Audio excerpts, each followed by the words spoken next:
আসসালামু আলাইকুম, সবাই কেমন আছেন? আশা করি সবাই ভালো আছেন। আজকে আমি আপনাদের দেখাবো কীভাবে আমি বাসায় মসুর ডাল দিয়ে খুদের ভাত রান্না করে থাকি। তো এই জায়গায় আমি তেজপাতা, দারচিনি, এলাচ দিয়ে কয়টা কাঁচামরিচ কেটে দিয়েছি, তারপরে পেঁয়াজ কুচি দিয়ে একটু ভেজে নেব। তারপর এর মধ্যে আমি একটা অল্প পরিমাণে আদা কুচি করে রেখেছি। আসলে খুদে ভাতে আদা কুচি দিলে খেতে ভালো লাগে। তো এটা আমি ভালোভাবে ভেজে নেব। একটু ভেজে নেওয়ার পরে এর মধ্যে আমি আবার কিছুটা পরিমাণ কাঁচামরিচ বাটা দেব। কাঁচামরিচ বাটাটা দেওয়ার কারণ একটু ঝাল ঝাল হলে খেতে ভালো লাগবে।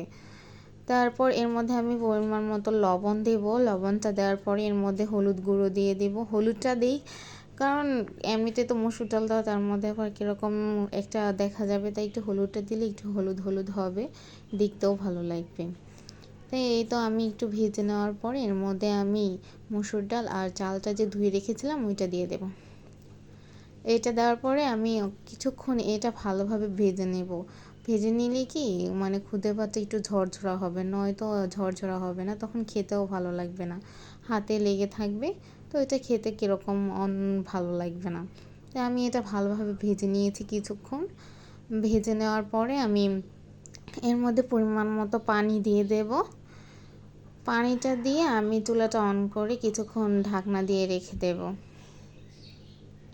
আমি বাসায় মূলত সকালবেলা এরকম খুদের ভাত মানে খুব কমই রান্না করে থাকি। আমাদের বাসায় সকালবেলা সবাই রুটি নাস্তাটা করতেই বেশি পছন্দ করে। আসলে মানে ভাত জিনিসটা ওরা পছন্দই করে না, সকালবেলা ওদের রুটি ছাড়া চলেই না। কিন্তু আমার কাছে এরকম সকালবেলায় একটু না এই খুদের ভাত রান্না করলে কিন্তু ভালোই লাগে।